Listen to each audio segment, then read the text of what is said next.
E o tema que o Nicolas pediu para abordar é relacionado às falhas da Reforma Protestante. É importante nós notarmos que nós, os protestantes, nós não temos santos, nós não temos homens canonizados. Nós temos teólogos que nós admiramos em alguns aspectos, alguns mais, outros menos. Mas nós não aceitamos a inerrância e a infalibilidade de nenhum teólogo reformado, nenhum teólogo protestante, nenhum teólogo que se alinhe à nossa concepção doutrinária. Então, é muito importante enfatizar isso. Nós temos uma concepção diferente dos nossos heróis. Claro que nós temos heróis, teólogos que nós vemos como pessoas especiais, dotadas por Deus de capacitações singulares. Temos esses homens, sim, não só a partir do século XVI, quando a Reforma eclodiu, mas isso desde o século II até hoje. Nós olhamos para a história da igreja e percebemos grandes personagens, pessoas notáveis, e nós admiramos essas pessoas. E fazemos isso até com pessoas de dias até mais recentes, mais atuais. Mas nenhuma dessas pessoas, a nenhuma delas, nós atribuímos um caráter inerrante, infalível, pessoas que não têm defeitos e concordamos 100% com o que elas dizem. É diferente da concepção católica, por exemplo, de canonização. Os católicos canonizam lá um personagem e tudo que ele diz é palavra de Deus. E concorre, inclusive, com as Escrituras. Os católicos colocam a tradição no mesmo pé de igualdade da Escritura. Se o apóstolo Paulo disse em Romanos, e se São Cipriano escreveu algo, fez algum sermão referente a tal assunto, as duas coisas estão no mesmo pé de igualdade. Por isso é muito difícil o diálogo com os católicos nesse campo da autoridade. Porque tanto os protestantes e os católicos partem de pressupostos diferentes. O protestante vai dizer assim, onde está isso na Bíblia? E ele vai dizer assim, não tem na Bíblia, mas São Tomás de Aquino, mas São Tomás de Aquino não é palavra de Deus, não é para você, não é para você. Então não dá para caminhar, é impossível, o debate não caminha porque não tem bases, pressupostos idênticos. Tem que começar o debate antes. Antes de começar a debater se uma doutrina é certa ou se é errada, tem que definir quais são as bases de autoridade. Então você crê quais são suas bases de autoridade? A minha base de autoridade é a palavra de Deus somente. Só. Então dá para a gente conversar. Agora, se a pessoa diz, como é dito, a minha base de autoridade é a palavra de Deus, a Bíblia e a tradição, que envolve os escritos dos pais, as bulas papais, as decisões conciliares, aí complica tudo. Porque nós não aceitamos essa base de autoridade. E aí o diálogo não caminha. Então não dá para perder tempo discutindo com o católico por causa disso. Enfim, nós não temos isso. Nós não temos uma tradição inerrante, infalível, não. Um dos lemas das igrejas protestantes é sola scriptura. Só a palavra de Deus é autoridade para nós. Mas nós olhamos para esses homens do passado e admiramos a capacidade deles, a habilidade deles, o conhecimento deles. E ainda que não concordemos 100% com eles, nós olhamos, colocamos na balança e dizemos, olha, esse homem, apesar de algumas coisas nós não concordarmos com ele, nós adotamos grande parte do que ele diz porque se harmoniza com a palavra de Deus. Isso é normal. Todos sabem aqui, eu sou admirador de vários homens do passado. Eu gosto muito de Santo Irineu de Leão, por exemplo. Gosto muito de Santo Agostinho, eu brinco dizendo que é meu santo padroeiro. Gosto muito de João Calvino, gosto dos escritos dele e tudo mais. Mas isso não significa que eu concorde 100% com o que ele fala. E nem significa que para ser um calvinista ou para ser um agostiniano, eu tenho que abraçar 100% do que esses homens dizem. Não. Então, nós temos que olhar para isso, nós não temos que ficar defendendo os nossos heróis e brigando, eles erraram, então nós fazemos vista grossa e dizemos, não, isso não foi erro, isso foi, a mentalidade daquele tempo era assim. Não, foi erro, qual é o problema? E daí? Eram seres humanos como nós, sujeitos às mesmas fraquezas e sujeitos a inclinações que nós também temos e que são erradas. Então nós podemos apontar essas falhas e dizer, olha aqui, Lutero, que é um grande herói do protestantismo, que é um grande herói do evangelicalismo, ele falhou nesse ponto aqui. Ele errou. Ele era um ser humano, pecador, como eu e você. E ele falhou, ele acertou nesse ponto aqui, mas aqui ele errou feio. Calvino, olha, Calvino, ele foi um intérprete da Escritura que é inigualável. A sua obra literária é uma catedral exegética. É uma obra de arte, é simplesmente extraordinário. Calvino é insuperável em termos de hermenêutica. Não há ninguém como ele, não há. Você pega o trabalho hermenêutico de Armínio, é uma choupana perto do trabalho hermenêutico de João Calvino. Um casebre. Não estou falando mal do Armínio, ele é um casebre bonitinho, mas é um casebre. É um casebre limpinho, é um casebre, né, arrumadinho, tem a florzinha lá na janela. É bonitinho o casebrinho, mas é um casebre. Em comparação com a catedral, com o castelo imenso, que é a obra exegética de João Calvino. Não dá para comparar, não dá. Agora, nós não podemos dizer que tudo que Calvino escreveu é inerrante, é infalível, não vou brigar por isso, vou morrer. Não, ele escreveu coisas que nós discordamos. Não, isso aqui eu não concordo. Isso aqui, a meu ver, João Calvino se deixou levar pela visão do seu tempo, pelas concepções da sua época, pelas inclinações da teologia que estava lá na raiz do seu pensamento desde a sua infância, talvez. Ele se deixou levar por isso. E errou. Qual o problema? Então nós podemos falar isso e ficar muito à vontade. Não temos que defender o erro desses homens, não. Acertaram muito, mais acertaram do que erraram, do ponto de vista exegético, hermenêutico, teológico, né? Foram mais bíblicos do que as pessoas do seu tempo, né? Não há dúvida disso, foram mais bíblicos do que as pessoas do seu tempo. Tenho que parar o meu alarme aqui, porque eu estou recuperando de uma cirurgia e chegou a hora de eu pingar meu colírio. Então já sabe que minha recuperação não vai ter colírio agora. Então valei-me Santo Agostinho, porque não vou colocar o colírio agora de jeito nenhum.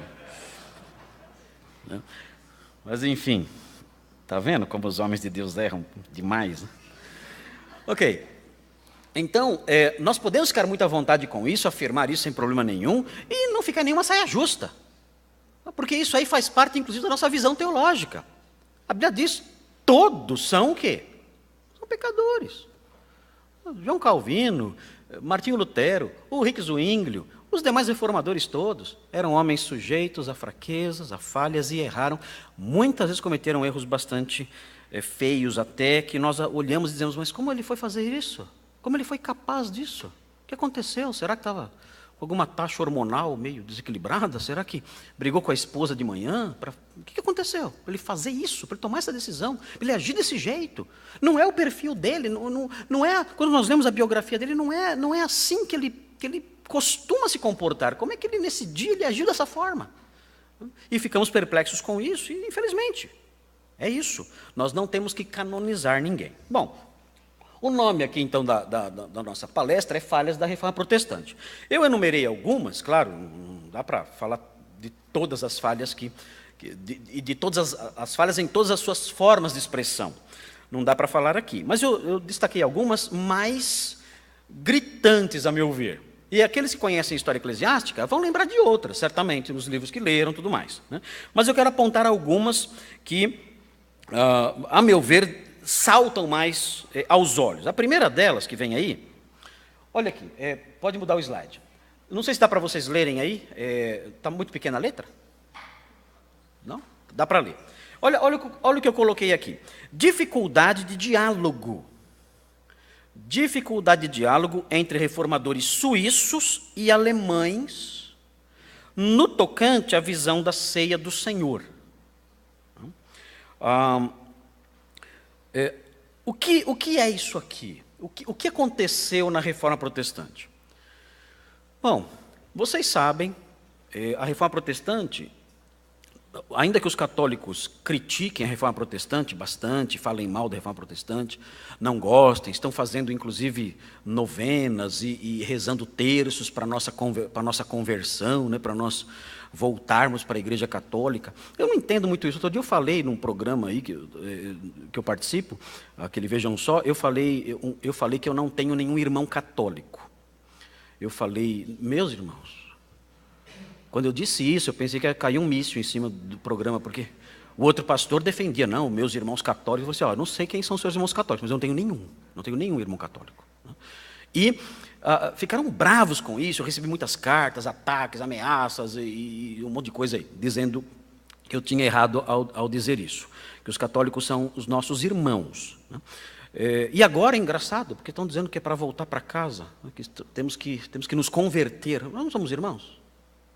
Não está tudo certo? Por que estão rezando para a gente se converter? Não dá para entender isso aí, né? Os católicos, eles nutrem esse rancor em relação à reforma, mas é importante notar o seguinte, a reforma protestante foi um movimento católico.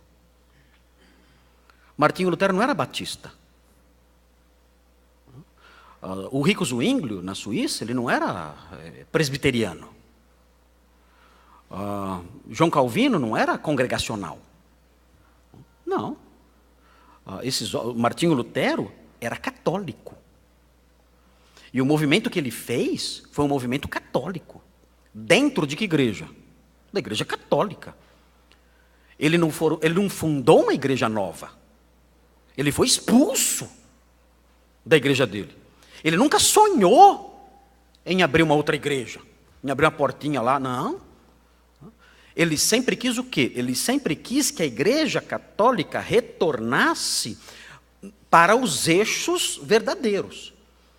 Ele começou, os irmãos conhecem, hoje verão aqui na peça teatral que será apresentada hoje aqui, às 8 horas da noite, das 8 às 8h40, nós teremos uma peça teatral falando da vida de Martinho Lutero aqui. Muito interessante, ninguém pode faltar. É uma peça muito instrutiva e foi muito bem feita e preparada pelos jovens. E os irmãos vão ver, Martinho Lutero, ele fez uma promessa a Santa Ana de se tornar monge, e ele vivia sofrendo muito em seu coração por causa da sua culpa diante de Deus. Ele não sabia como se apresentar diante de Deus justo, sendo alguém justo. Esse era o grande problema. Como eu posso comparecer diante de um Deus santo tendo meus pecados? E ele tentava, então, anular os seus pecados através de promessas, de autoflagelação, de várias macerações, jejuns, noites em claro, vigílias, súplicas, preces, promessas. Vivia tentando fazer isso e não conseguia encontrar a paz na sua consciência. Até que ele conheceu o vigário-geral da sua ordem, da ordem de Santo Agostinho, e ele ouviu, então, o evangelho de João Staupitz, o líder geral da ordem, falou para ele sobre o evangelho, recomendou que ele estudasse a Bíblia. Ele começou a estudar a Bíblia, começou a dar aulas em Wittenberg, uma pequena cidade da Saxônia, na Alemanha. Começou a dar aulas em Wittenberg e descobriu, então, nesse tempo que ele era professor, ele descobriu Romanos 1,17, justo viverá pela fé. E então, a partir daí, ele começou a estudar a Escritura e viu quão distante estava a igreja do seu tempo do modelo presente no Novo Testamento. Ele disse, não, temos que voltar para o Novo Testamento. A igreja que ele amava e que ele queria ver bem, tinha que fazer algumas correções. E ele começou a propor essas correções. E foi expulso da igreja. Foi isso que aconteceu. Mas ele era um frade católico. Ele era um pastor, entre aspas, católico dentro da Igreja Católica, obedecendo à Igreja Católica e fazendo tudo que a Igreja Católica mandava fazer. Olha, irmãos, assim, o que eu vou dizer agora, eu vou dizer com toda a convicção. Não existe. Se você achar, vem me avisar. Você não vai achar. Mas não existe na história da igreja cristã um católico tão fiel à Igreja Católica como Martinho Lutero. Não há. Não existe. O que aquele homem fazia, obedecendo à igreja, é simplesmente impossível. Impossível. Martinho Lutero, ele passava noites em claro se chicoteando, obedecendo às orientações da Igreja Católica. várias vezes, a sua cela teve que ser arrombada. Os monges tiveram que quebrar a porta e entrar lá dentro para salvar a vida dele, porque ele estava morrendo de fome, fazendo jejuns lá dentro, obedecendo às orientações da Igreja Católica. Ele foi para Roma, ele subiu a escada santa, que havia uma escada mágica, até hoje está lá uma escada mágica, lá que está em São João de Latrão. Ele subia aquela escada de joelhos, se rastejando, fraco, doente, se rastejando sobre a escada para pagar suas promessas. Você não encontra na história da igreja um católico mais fiel do que Martinho Lutero. E ele então, amando profundamente a sua igreja, ele quis uma reforma. Ele percebeu que era necessária uma reforma. E não só ele. Antes dele, outros homens também quiseram uma reforma da igreja. Houve um movimento conciliar no século XV, além de movimentos conciliares no século XV, houve também pré-reformadores nessa mesma época, como John Hus, John Wycliffe, dizendo que precisamos de uma reforma protestante, de uma reforma na igreja. Protestante é um nome que veio depois, em 1529. Mas precisamos de uma reforma na igreja, precisamos disso. Mas esses apelos todos não encontraram ouvidos dispostos a aceitar. Todos esses clamores foram abafados. João Hus foi morto na fogueira em 1416. Não quiseram ouvir os apelos de João Hus. O movimento conciliarista queria uma reforma institucional na igreja, dando poder a um concílio e colocando o Papa no seu devido lugar. Esse movimento foi abafado também no século XIV e no século XV. E o mesmo aconteceu com Martinho Lutero quando ele começou a pregar suas ideias, sem nenhuma intenção de ser um reformador. O mesmo aconteceu com ele também. Mas eram homens, ele, talvez o mais de todos, homens fiéis à Igreja Católica. Ele, então, no dia 31 de outubro de 1517, inconformado com a venda de indulgências na Saxônia, os irmãos verão hoje na peça, João Tetzel pregava o perdão de pecados através da compra de papéis, com selos eclesiásticos. Esses papéis, você comprava o papel, você tinha o perdão dos seus pecados. Se você quisesse o perdão dos pecados de alguém que tinha morrido, você podia comprar também o perdão da pessoa que já morreu. As pessoas estavam no purgatório e você podia comprar o perdão para elas no purgatório. E libertar o seu pai, a sua mãe, o seu tio, o seu parente que tinha morrido já. Você podia comprar perdão de pecados que você queria cometer amanhã. Então, você quer cometer um pecado amanhã e está preocupado. Não, compra o perdão já garante. Já garante o perdão agora. E João Tetzel, ele chegava com uma comitiva numa cidade, montava a sua banca, junto com o auditor bancário, porque o dinheiro uma parte do dinheiro ia para um banco, como um empréstimo que o banco fazia para a reconstrução da Basílica de São Pedro, que está em Roma hoje, a basílica que os irmãos conhecem lá, onde mora lá o Papa, a Basílica do Papa, lá a Basílica de São Pedro, lá no Vaticano. Precisava de dinheiro para isso, foi feito um empréstimo bancário para isso, então a comitiva de Tetzel era acompanhada, inclusive, por um auditor bancário que garantia a separação do dinheiro para o banco, para o pagamento do empréstimo. Ele chegava e montava lá sua banca e começava a vender. Quanto custa o adultério? Perdão de adultério. Quanto custa o perdão de assassinato? E tinha uma lista de preços. E ele então vendia ali o perdão. E quando isso chegou na Saxônia, próximo de Wittenberg, Martinho Lutero não se conformou com isso. Ele disse, não, isso não pode continuar. E então, esse foi o fator que fez com que a reforma eclodisse na Alemanha. Ele fixou suas 95 teses na porta da igreja do castelo. Em Wittenberg tem duas igrejas. Uma igreja mais popular, numa ponta da cidade, e na outra ponta da cidade tem um castelo. Nesse castelo há uma igreja. Na parte de trás do castelo, nos fundos, mais ou menos nos fundos do castelo há uma igreja. E essa igreja do castelo era comum colocarem na porta da igreja teses fixadas pelos professores da universidade de Wittenberg. Era comum eles colocarem suas teses ali para debates entre si. Então, Martinho Lutero colocou, era um gesto comum na época, não foi o único que fez isso. Quando ele chegou na porta da igreja do castelo de Wittenberg, tinha várias teses pregadas já lá, para debates entre os professores, entre os teólogos. E ele só fixou mais um conjunto de teses, 95 teses. E ele colocou essas teses lá, sem saber que ia dar no que deu. Foi um reboliço por toda a Europa. Viram que Martinho Lutero estava mexendo com as raízes, com o centro de todo o sistema doutrinário católico romano. E aí, por causa disso, houve toda a comoção que nós sabemos que houve, um impacto em toda a Europa e, posteriormente, no mundo inteiro. Martinho Lutero, então, tendo-se separado da Igreja Católica por ter sido excomungado, né? Falei excomunhado, né? Isso não existe, né? Minha avó ia falar excomunhado, né? Mas por ter sido excomungado, tendo causado todo esse reboliço, né? E tendo sido excomungado por uma bula papal, né? Uma bula chamada Exsurge Domine, que significa levanta-te, Senhor. Ele falava que um javali selvagem entrou nas plantações do Senhor. Esse javali era Martinho Lutero. Ele, tendo sido excomungado, ele então segue em frente com os seus propósitos reformadores, e isso estava acontecendo em outros lugares também. Não somente na Alemanha. Na Alemanha isso causou um grande impacto, vários príncipes, vários estados alemães deram apoio a Martinho Lutero, né? Porque, aliás, inclusive, não necessariamente por conversão do coração, mas muitas vezes movidos pela preocupação em manter o seu dinheiro na Alemanha e parar de mandar dízimos para Roma.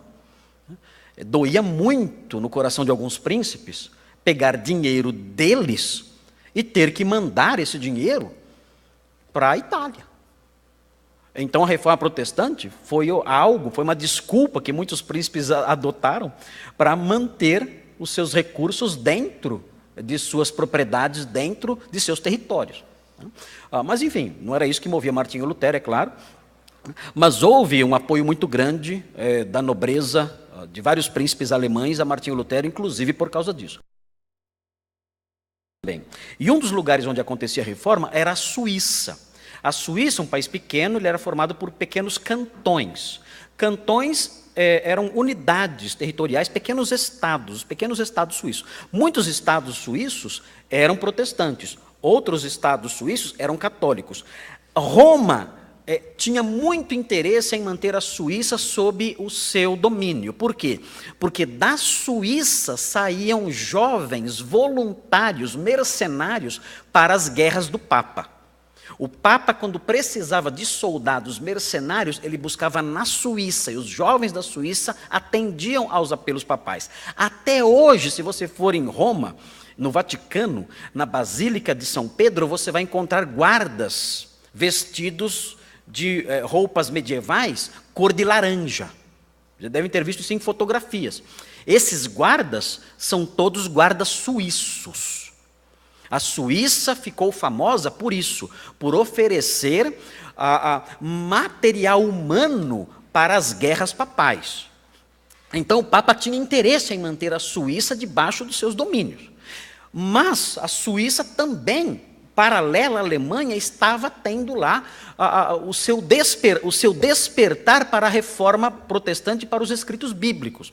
Isso na pessoa de um outro reformador chamado Ulrico Zwinglio. E esses dois homens, Martinho Lutero e Ulrico Zwinglio, se conheceram. E na medida que a reforma foi caminhando, quando chegou o ano de 1529, eles tiveram um encontro, Martinho Lutero e Ulrico Zwinglio. Esse encontro é conhecido como Colóquio de Marburgo. Aconteceu num castelo de um príncipe chamado Filipe de Hessen, e eles foram discutir um tema que era central para os reformadores. Que tema era esse central para os reformadores? A ceia do Senhor. Os reformadores não tiveram tempo na vida, tempo de vida suficiente para discutir todos os problemas da igreja. Não tiveram. Muitas coisas que havia de errado na igreja, erros acumulados desde o século IV até o século XVI, muitos erros não foram tratados. Não deu tempo de tratar. Os principais que eles queriam resolver era acerca da natureza da ceia do Senhor. Por quê? Porque a Igreja Católica a missa girava em torno do que os católicos chamavam, e ainda chamam, de transubstanciação.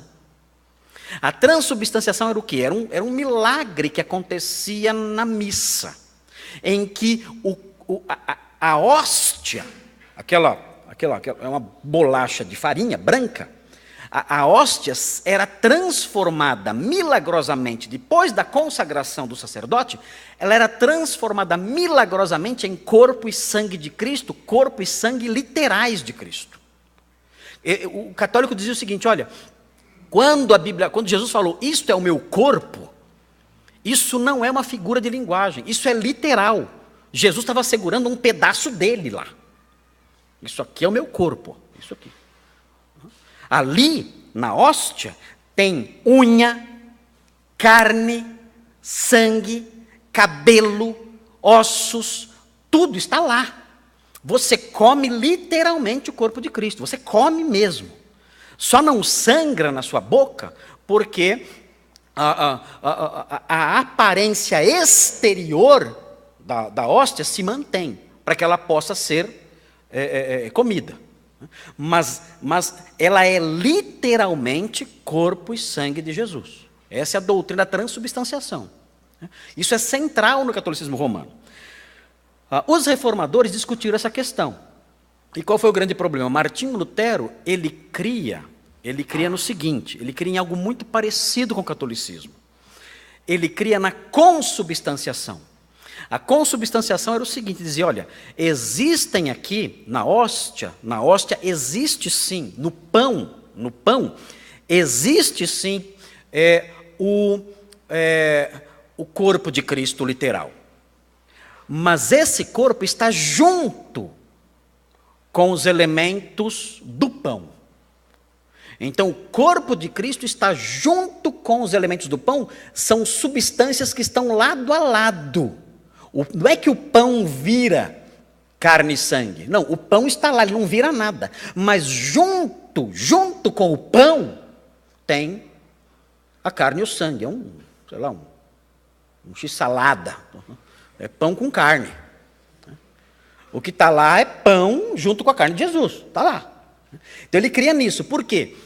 Ele diz o seguinte, olha, na verdade, quando Jesus disse, isto é o meu corpo, ele não estava usando uma metáfora, ele estava usando uma sinédoque.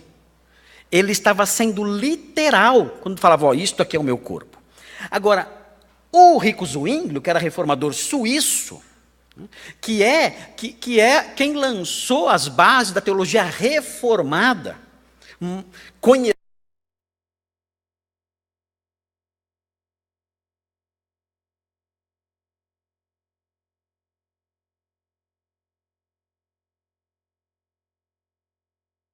na verdade, isso não é uma sinédoque, isso é uma metáfora.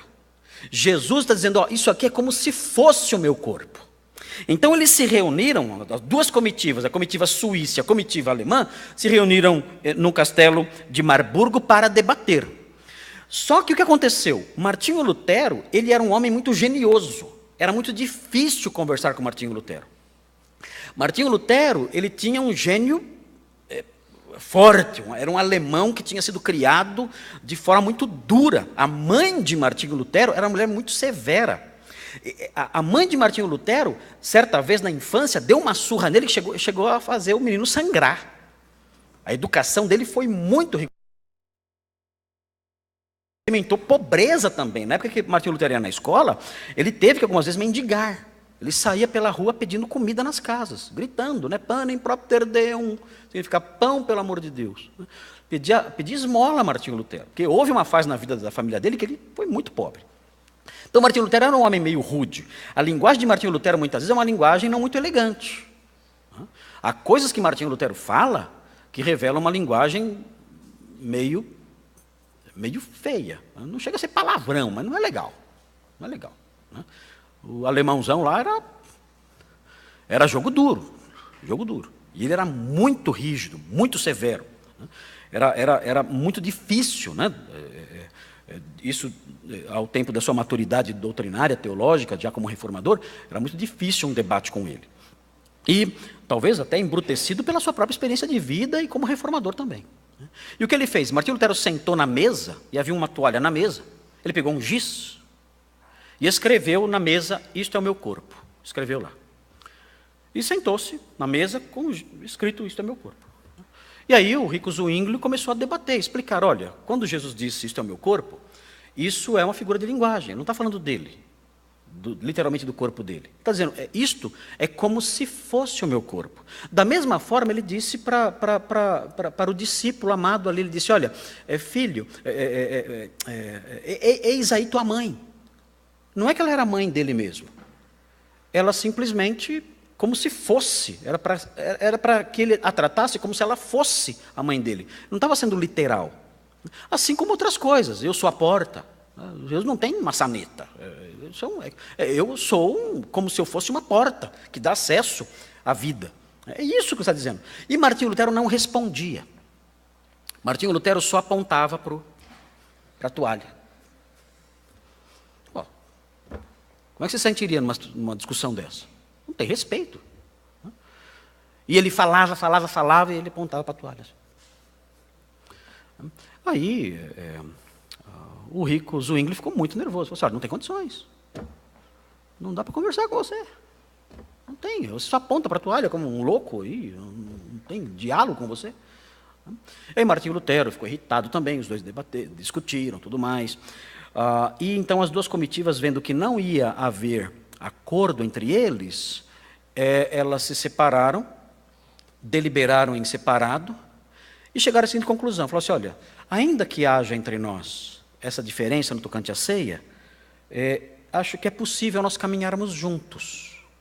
É possível a igreja luterana, né, a igreja reformada, entre aspas, alemã, e a igreja reformada suíça, é possível nós darmos as mãos e caminharmos juntos, mesmo com essa diferença no tocante à visão sobre a ceia do Senhor. E chegaram a esse acordo: é possível sim. Temos uma diferença pequena, mas é possível sermos amigos e andarmos juntos. Então, se reuniram, o rico Zwingli estendeu a mão para Martinho Lutero e a mão da amizade, da concórdia, para que eles se unissem e trabalhassem juntos pela igreja. Martinho Lutero não estendeu a mão, disse o seguinte: nós não somos do mesmo espírito, virou as costas e foi embora. Não teve diálogo, não teve amizade, e aí as duas igrejas seguiram seus rumos independentes. Hoje temos a igreja luterana, que não tem praticamente nada a ver com a igreja reformada, a igreja calvinista. Então seguiram rumos distintos. Então esse foi um problema, uma dificuldade que aconteceu ao tempo da reforma, talvez por causa da teimosia, coração ali duro, orgulhoso de Lutero, que talvez tenha feito com que nós perdêssemos bastante. A falta dessa unidade das igrejas que foram tangidas ali pelos princípios da reforma. Talvez se essa unidade tivesse sido mantida, talvez hoje o nosso impacto fosse bem maior. Mesmo naquela época, talvez o impacto fosse maior, e até hoje, porque houve uma reação católica. Os católicos falam que a reforma não era necessária, mas eles próprios fizeram uma reforma depois. A reforma protestante aconteceu em 1517, a partir de 1517, a reforma católica aconteceu em 1547. 30 anos depois, a reforma católica começou. Porque reconheceram: olha, realmente precisamos fazer alguma coisa, não dá para ficar como está. Então reuniu-se o Concílio de Trento, em 1547 até 1563, um concílio longo, né, para tomar medidas reformadoras. Então foi uma confissão, uma espécie de confissão, dizendo: olha, realmente nós precisamos de uma reforma, não tem jeito da igreja continuar como está. A igreja dos dias de Lutero era uma igreja extremamente caótica. Você ia na missa, você só via palhaçada, só palhaçada. Havia, por exemplo, a prática dos risos da Páscoa. O que eram os risos da Páscoa? Era uma missa de palhaços. Uma missa de palhaços. O padre dizia o seguinte: olha, a Páscoa é um dia de alegria, então nós temos que dar muita risada. Então o padre, lá na frente, ele começava a imitar galinha, começava a imitar pato, ganso, cachorro, começava a latir, começava a uivar. Vocês já viram uma coisa igual a essa na vida? Vocês acham que é possível isso acontecer? Alguém na igreja latindo e cacarejando? Você acha isso possível? Não? O homem moderno nem sonha com uma coisa dessa. Nossa mente avançada, né, nem de longe acreditaria numa coisa dessas, mas acontecia na época. Né? O padre lá, cacarejando lá, e o povo cai rolando e dá risada na igreja. Então, a Igreja Católica percebeu, nós precisamos fazer alguma coisa. A situação, no modo como está, não tem condições. Né? Mesmo esse comércio todo de relíquias está começando a cair no ridículo. Cabeça de João Batista tinha 8. 8 cabeças de João Batista. Inclusive uma quando ele tinha 12 anos de idade. Não dá, ué. Leite da Virgem, vendiam leite da Virgem Maria. Pena do Espírito Santo que desceu como pomba. Vendia pena, dava para fazer um travesseiro, tanta pena que tinha do Espírito Santo. Então a igreja começa a ver, ó, não tem condição de continuar isso aqui. É um verdadeiro absurdo, não dá para continuar desse jeito. Então, a Igreja Católica fez sua reforma, anos depois. E a reforma protestante aconteceu, então tinha que acontecer.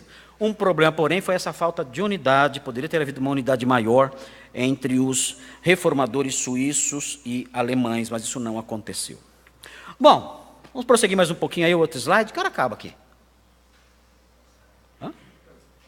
Tá, mais 15 minutos. Não vou falar nada aqui. Bom, outro item aqui importante aqui, ó. Posturas reprováveis dos reformadores em questões de natureza ético-sociais. Eu coloquei aqui uma delas, a revolta dos camponeses em 1525. O que aconteceu foi o seguinte, os camponeses, eles sempre se revoltaram contra a situação social de extrema penúria que eles vivenciavam. Sempre houve revolta dos camponeses. Sempre teve o MST. Sempre existiu isso aí. Sempre existiu. Quebrando tudo, estourando tudo. Isso aí sempre existiu. O Brasil vive uma Idade Média. O Brasil vive uma Idade Média. Então isso existia. Quando aconteceu a reforma, os camponeses entenderam que o fato de alguém se rebelar contra o Império, contra o Santo Império Romano Germânico, e contra também a autoridade papal, notem, são as duas autoridades mundiais, o Santo Império, o Imperador e o Papa. O fato de alguém simples como Lutero ter se rebelado contra esses grandes poderes, isso deu ânimo para essas pessoas. E os camponeses, então, eles viram na reforma, inclusive, um componente escatológico. Como assim? Havia, na mentalidade dos camponeses, até alimentada por um movimento chamado anabatista, alguns dizem que são os ancestrais dos batistas, não necessariamente, até é perigoso falar que Anabatista é ancestral da gente. É falar que a gente está descendendo de orc, descendente de, sei lá, de gente de não muito boa qualidade teológica e moral. Mas dependendo do anabatismo. Os anabatistas, de que eu estou falando aqui na Alemanha, eles tinham a mentalidade escatológica e dizia o seguinte, olha, o Cristo virá. Era uma mentalidade pós-milenista. Dizia o seguinte, Cristo virá, mas antes de Cristo vir, haverá um período de paz e justiça, que é o milênio, antes de Cristo voltar. E nós temos que preparar esse período. Nós temos que preparar esse cenário de paz e justiça. Então, os anabatistas acreditavam que era necessário acabar com a ordem vigente, através de revoltas, incendiando igrejas, arrombando, e destruindo propriedades, castelos, casas.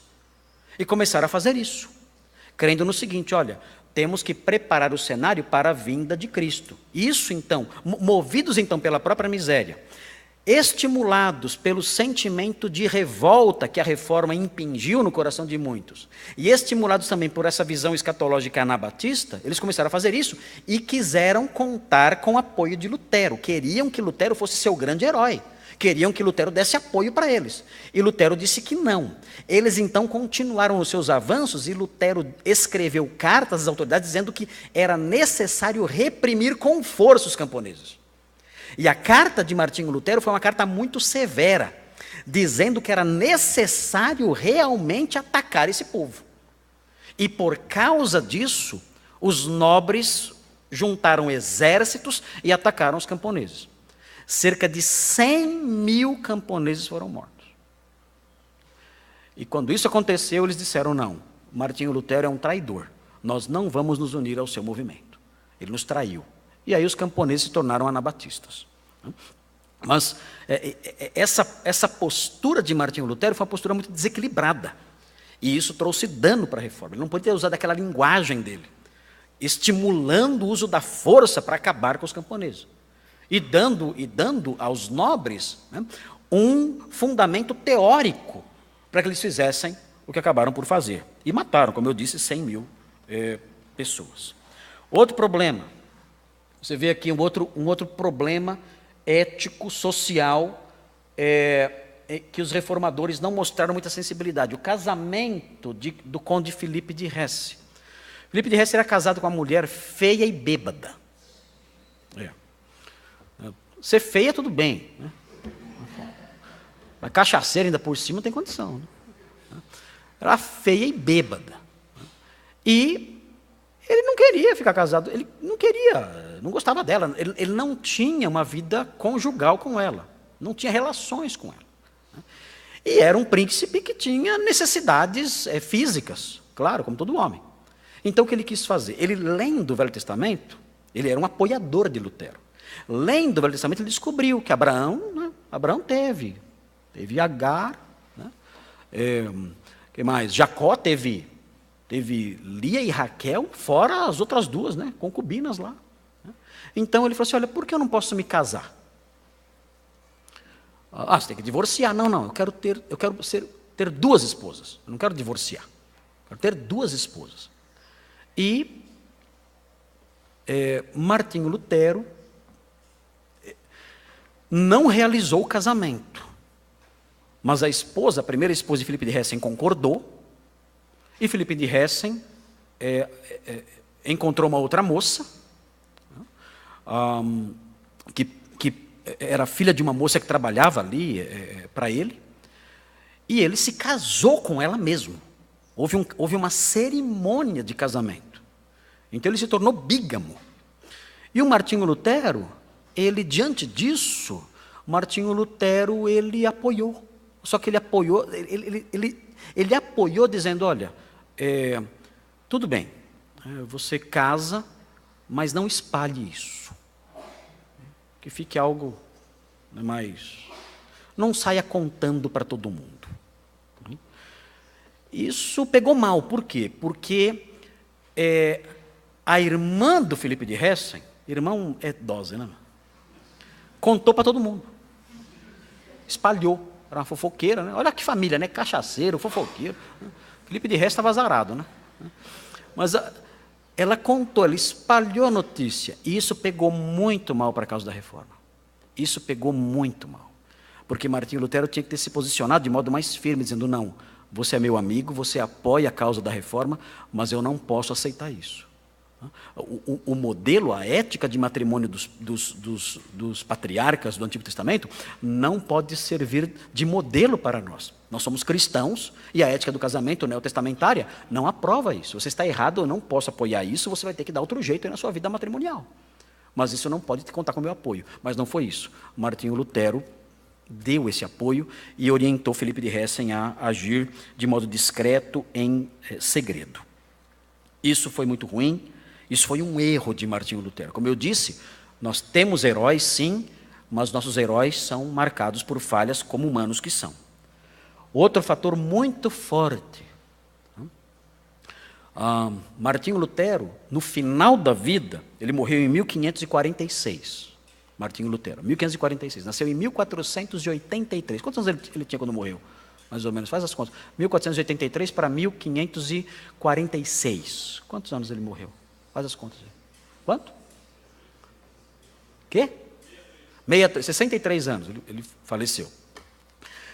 3 anos antes da sua morte, ele escreveu esse livro, Sobre os Judeus e Suas Mentiras. Então, por causa desse livro, Martinho Lutero foi um dos 3 alemães mais venerados e admirados por Adolf Hitler. Adolf Hitler era fã de 3 alemães: o rei Frederico Barba Ruiva, Richard Wagner, compositor, e Martinho Lutero. Na cabeça de Hitler, eram os 3 maiores alemães da história. Por quê? Porque nesse livro, sobre os judeus e suas mentiras, Martinho Lutero chegava a dizer, olha, queimem as sinagogas, queimem as casas dos judeus e reduzam essa gente imunda à servidão, à escravidão. Essa gente não merece viver. Então, a linguagem de Martinho Lutero contra os judeus é realmente assustadora. É uma das coisas mais absurdas que nós vemos ao tempo da Reforma. Agora, note bem, os defensores de Martinho Lutero dizem o seguinte, não, mas isso aqui, isso que ele fala não por causa da raça. Martinho Lutero não era racista. Ele fala isso por causa da religião, por motivos teológicos, porque os judeus não aceitavam a fé cristã. Então é diferente o antissemitismo de Lutero do antissemitismo de Adolf Hitler, que era racista. Mas digam para mim, no final das contas, que diferença faz? Sua casa está queimando. Falou, estou queimando sua casa não porque eu sou racista, mas porque eu sou contra a sua religião. Ah, ufa, que alívio. Eu pensei que você era racista, agora me sinto melhor. Na prática, né, isso não faz diferença nenhuma. Então nós vemos aqui um erro realmente severo, um erro grave, um erro imperdoável de Martinho Lutero ao fim da sua vida. Tem outro exemplo aqui, Calvino e o caso Serveto. Sempre isso é levantado quando se fala do reformador João Calvino, dizendo que Calvino ele era um assassino, que ele matava pessoas aos montes, que Genebra era banhada em sangue, né?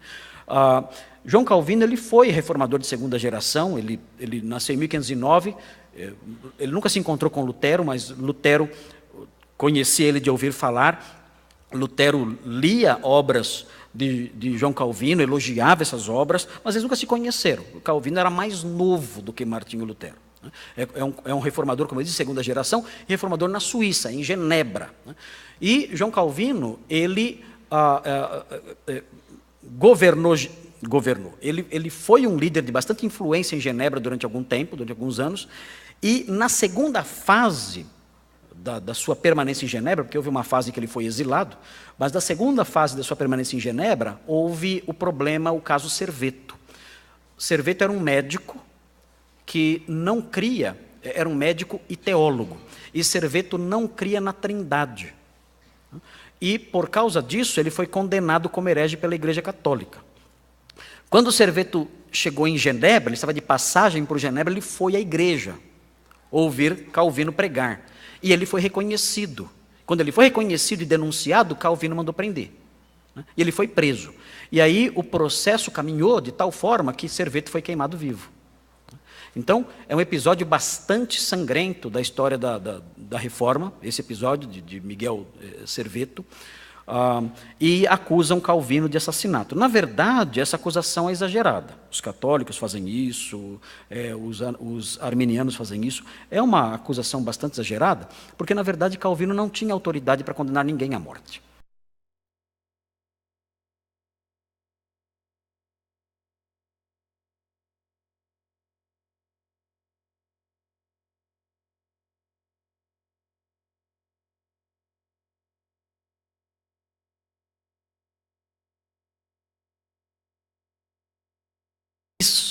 Que Serveto fosse condenado. Ele trabalhou para que Serveto fosse condenado. Ele não executou, não mandou matar, nada disso, né? Mas ele, como testemunha no processo, ele esteve do lado contrário a Miguel Serveto, apoiando que ele fosse condenado, né? Quiseram queimá-lo na fogueira, dizem que Calvino era contra que ele fosse queimado, e era a favor de uma morte mais rápida, por decapitação. Porque em Genebra, na verdade, não havia muitas execuções sumárias assim, não havia pena de morte quase sendo aplicada. É claro que tinha pena de morte para crimes comuns, mas para crime religioso,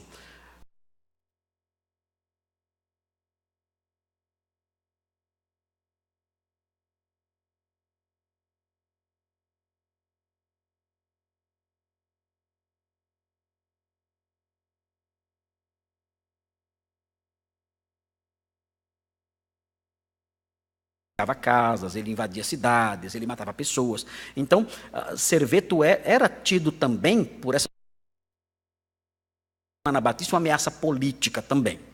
Então o conselho da cidade, o verdadeiro tribunal, o conselho da cidade, não Calvino, mas o conselho da cidade, decidiu condená-lo. Calvino disse, olha, em vez de colocar fogo nele, vamos decapitar, porque sofre menos, a decapitação é rápida. Né? A fogueira tortura muita pessoa. Mas não, ele foi queimado vivo. E o problema era o quê? O problema é que, como não havia muitas execuções em Genebra, a pena comum em Genebra era deportação. Então, tinha problema, pena máxima, deportação, deportava a pessoa. Como não havia muitas penas capitais assim em Genebra, o verdugo da cidade não tinha muita experiência. Era diferente do verdugo de Paris. No ano que morreu Serveto, 1555, em Paris mataram 30. Só nesse ano. Mataram 30 em Paris. Ninguém fala muito disso. Né? Mas, em Genebra, um só. Então, o verdugo não tinha muita habilidade em queimar pessoas. Porque existem técnicas para você queimar alguém, para que você não judie muito da pessoa. A pessoa que cortava uma cabeça, ela tinha prática, ela era um profissional, não era qualquer um. Ela sabia fazer a coisa de tal modo que a pessoa sofresse mais ou sofresse menos. Às vezes, na execução de um nobre, era contratado um espadachim profissional, que poderia fazer o serviço num golpe rápido e único. Ele só dava o golpe e pronto, a pessoa nem sentia. Agora, você manda qualquer um cortar a cabeça, a pessoa não vai ter muita experiência. Vai começar a treinar, bate aqui, aí não deu. Espera que eu vou mirar mais para cá. Né? Aí acerta aqui na nuca, corta a orelha. Fala, eu estou tentando, não está dando certo. Né? E a pessoa lá sofrendo. Né? Então, tinha que ser um profissional. Tinha que ser alguém que fazia o serviço rápido. Então, quando era um nobre, até contratava. Chama um espadachim, um cara, né, bom, que resolva isso de uma vez. Né? E pá, aí acabou. Né? No caso da execução na fogueira, tinha algumas técnicas. Você por exemplo, você podia colocar, você pegava saquinho de chumbo, né, saquinho de pólvora, né, e colocava embaixo do braço da pessoa. Ou pendurava no pescoço. A pessoa, então, entrava na fogueira, aqui aqui nas axilas, aqui no pescoço, saquinho de pólvora. Então, está lá. Começou a queimar. Está doendo, lógico que está. Né? Mas logo chegava na pólvora, estourava, a pessoa morria logo. Não ficava ardendo, ela gritando até. Né? Não. Agora, em Genebra, essas técnicas todas não eram conhecidas. Então, gente, o historiador Philip Schaff, ele fala que a morte de Serveto foi uma carnificina. Foi uma coisa horrível. Ele sofreu demais. Porque não sabiam queimar.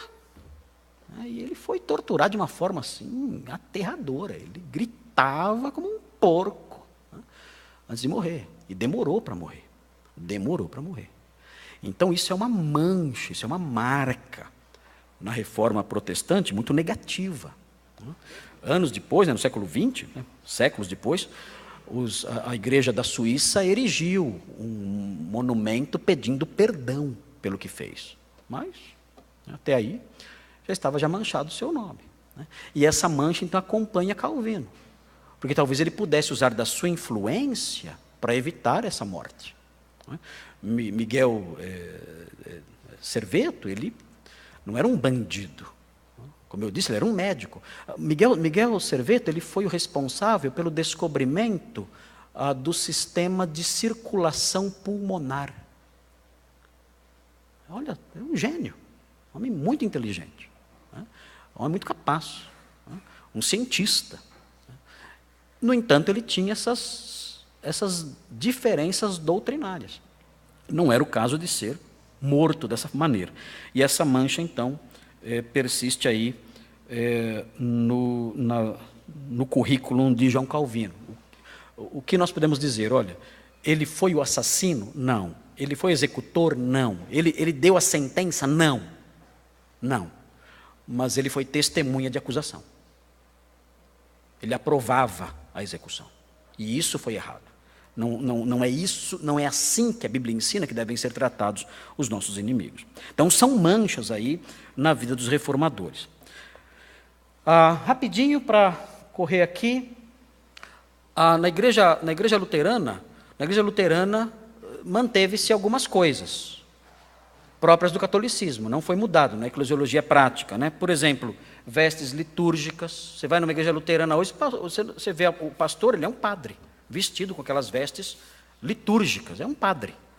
Uso de velas, continua. Sinal da cruz, absolvição de pecados, tudo isso é mantido na igreja luterana.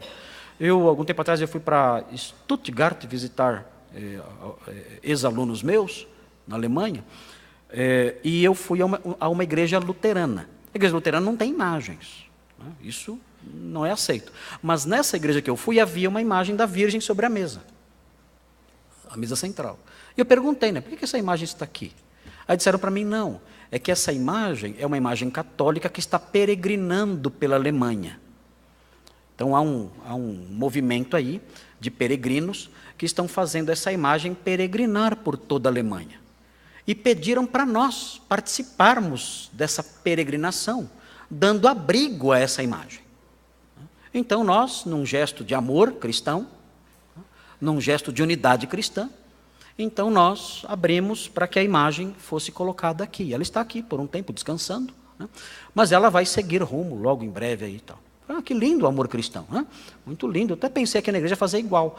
Quando tiver uma procissão aí da Santinha Aparecida, colocar ela aqui para, durante um tempo, fazer parte e dar apoio a esse movimento. Então, isso mostra o quê? Isso mostra que a reforma não foi completa.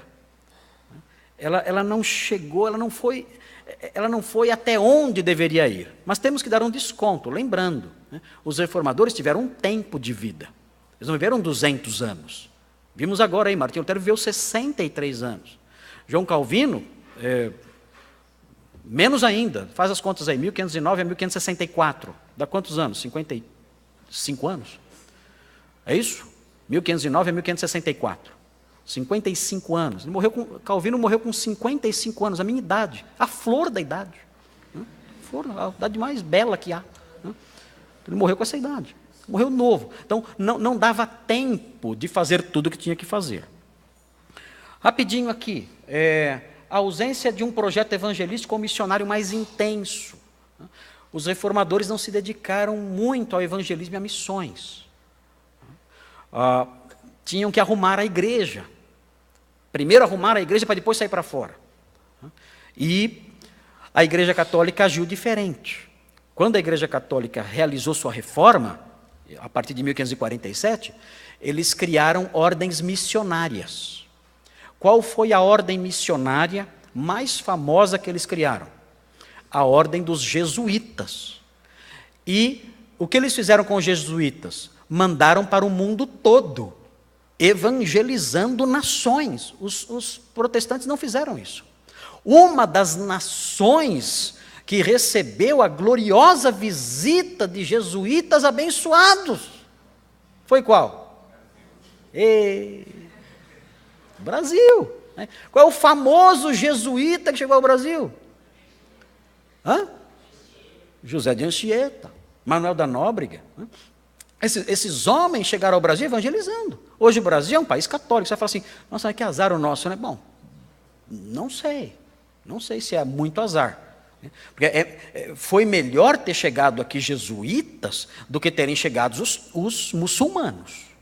Senão agora estaríamos aqui numa mesquita, talvez. Então foi melhor ter chegado os jesuítas. Deus sabe o que faz. Mas os protestantes não tiveram essa iniciativa, com exceção, talvez, da cidade de Genebra. Genebra foi uma cidade missionária. Inclusive, Calvino mandou missionários para o Rio de Janeiro. Na época de Calvino mesmo, ele ainda em vida, ele mandou missionários para o Rio de Janeiro, a pedido de um governador francês chamado Nicolas Durand de Villegagnon. E eles veio uma comitiva de calvinistas aqui, e inclusive essa comitiva formulou a primeira confissão de fé em solo brasileiro, que é a Confissão de Fé da Guanabara. Mas eles foram abandonados por Villegagnon e foram perseguidos pelos jesuítas. Com exceção de parece um ou dois, todos os demais foram mortos. Inclusive José de Anchieta executou um deles. Por enforcamento, ele enforcou um deles. O São José de Anchieta. Fez isso. Então, Genebra foi uma cidade missionária. Tinha 38 tipografias em Genebra, produzindo literatura evangelística para a França e para outros países. Ao tempo da Reforma Protestante, A França não aceitou a reforma. Francisco I não aceitou a reforma protestante, pelo contrário, perseguiu os cristãos. Guilherme Farel teve que fugir da França, porque era um reformador. Ele teve que fugir porque, entre outras coisas, porque ele viu uma procissão. Ele viu uma procissão atravessando uma ponte, carregando uma santa. Já viram isso aí, né? Eles vão andando, Ave, Ave, Ave Maria, né? Aquela coisa horrível, né? Então, eles vão lá, atravessando a ponte, e o Farel era um reformador muito rigoroso, e ele viu isso, ele correu lá, enquanto estava atravessando a ponte, né? Ele correu lá, catou a santa, e jogou no rio. Aí o pessoal parou, né? Ave, né? Ave mesmo, né? E não acreditaram, olharam assim para a santa, boiando, olharam para ele. Até cair a ficha, né? Peraí. Santa Rio, né? Santa no Rio, Farel. Peraí. Aí gritaram, pega! Né? E pegaram, e prenderam ele, conseguiu fugir. Foi para Genebra e começou a reforma lá. A França nunca aceitou a reforma protestante. Então, o que acontecia? Calvino mandava literatura contrabandeada para a França. E por causa disso, milhões de franceses se converteram. Dezenas de igrejas protestantes surgiram na França. Na época de Calvino, calcula-se que cerca de 2.500.000 franceses eram crentes, chamados de huguenotes. O crente francês é chamado de huguenote, o protestante francês. E, certamente, o trabalho de Genebra, no contrabando de literatura e no envio de pastores secretos para a França, é responsável por isso. Então, a França foi toda evangelizada. Foi uma carga violenta de literatura evangélica chegando na França. As autoridades francesas faziam listas de livros proibidos, mas não dava tempo de atualizar a lista. Porque as gráficas, 38 gráficas, não paravam de mandar literatura para lá com títulos novos. Então as conversões acontecendo mais e mais, né? Calvino mandou mais de 150 pastores para a França, para pastorear igrejas lá. Vocês falam, nossa, então a França hoje deveria ser uma Genebra, deveria ser uma Holanda, né? Um país totalmente evangelizado, e foi. Né? Mas o que aconteceu foi que as autoridades políticas da França nunca aceitaram isso. E houve, então, um episódio, em 1572, a noite de São Bartolomeu, em que os huguenotes foram mortos em Paris. Os números durante a noite, as suas casas foram invadidas por ordem da rainha, e eles foram todos assassinados durante a noite. Foi um grande massacre. Os números variam entre 20.000 e 70.000 pessoas numa só noite. Mas o massacre continuou ao longo de toda a semana em várias cidades, grandes cidades da França. É a matança de São Bartolomeu, de 23 para 24 de agosto de 1572. Milhares de huguenotes foram mortos, milhares foram mortos. E o cristianismo protestante nunca mais conseguiu se levantar na França depois disso. Foi praticamente varrido da França. Houve depois o edito de Nantes, que deu liberdade religiosa, mas esse edito de Nantes foi cassado algum tempo depois por Luís XIV, e os huguenotes sobreviventes tiveram que fugir da França, e a França então ficou sem a presença de protestantes lá. Mais tarde surgiu a Revolução Francesa, que deu o golpe fatal, final, no cristianismo na França. Hoje a França é um país que dá nojo, em termos de morais e teológicos, é um país que dá nojo. Né? O grande problema foi esse processo de destruição da igreja reformada protestante em solo francês. E por último aqui, rapidinho, Nicolas, estou com o meu tempo atrasado, né? Pouca atenção dada à necessidade de revisão da escatologia. Esse é um problema, talvez não tão grave, né? Mas o que permaneceu na escatologia dos reformadores foi a visão amilenista, de que nós estamos no milênio agora. Né? E também alguns reformadores crendo no pós-milenismo, que temos que trabalhar para formar um período para que haja paz no mundo, haverá um período de paz no mundo através do Evangelho, e então Cristo voltará. Isso é extremamente contrário ao milenarismo. O que aconteceu com os reformadores é que eles não aplicaram o princípio da hermenêutica histórico-gramatical aos textos proféticos. Então, eles espiritualizaram os textos proféticos e, por causa disso, a escatologia se tornou uma escatologia, assim, etérea, né? O que é o futuro para o crente, para o protestante aqui no Brasil, ou nas igrejas reformadas protestantes? A escatologia é o céu, né? Uma coisa, né, espiritual, celestial, fora dessa realidade aqui, né? Ou o novo céu, a nova terra, uma nova criação aí que na supra-história. Não há uma redenção deste mundo, né? Quando a profecia bíblica fala de uma redenção deste mundo, a profecia bíblica fala do Senhor reinando em Jerusalém, no trono de Davi. A escatologia bíblica fala disso, de uma redenção histórica, de uma redenção global, de uma redenção física, né? E todas as nações debaixo do cetro do filho de Davi, né? Mas essa dimensão da escatologia, né, de uma libertação global, universal, cósmica, essa visão se perdeu na reforma. Bom, e por último, só um itemzinho rapidinho que eu quero falar aqui. A reforma, foi necessário isso, não teve jeito. A reforma teve que dar ênfase excessiva à exatidão doutrinária. Muita ênfase na teologia, discussões teológicas intensas. Vocês viram aqui o debate sobre a ceia do Senhor, debate sobre a gramática do texto, sobre ideias teológicas. Isso aí foi bom e necessário na época, mas isso gerou uma ortodoxia fria. Em 100 anos, essas igrejas estavam congeladas, porque havia pouca ênfase à piedade cristã e à vida do homem com Deus. Então, você ia numa igreja, você ouvia um sermão teológico longo, de 2, 3 horas, todos ali quietos, a maioria dormindo, as igrejas desanimadas, porque tudo se resumia a debates teológicos, a sermões teológicos que tinham pouco a ver com a vida prática das pessoas. Por isso surgiu na Alemanha o pietismo, por aquele tempo. Então, esse foi um outro problema com o qual nós podemos aprender. A nossa igreja é uma igreja que procura ser uma igreja bem firme e zelosa no campo doutrinário. Então, nós temos que zelar para que isso não se transforme numa ortodoxia fria, e que isso seja traduzido e transformado em vida cristã, atuante, dinâmica, alegre, feliz. É necessário que isso aconteça, que aprendamos com os erros da reforma. Bom, Nicolas, eu acho que é isso aqui. Não sei se algum irmão tem alguma pergunta sobre o que foi feito, sobre o que foi dito. Alguém quer perguntar? Pode perguntar. Não? Nicolas, então, sua vez aí.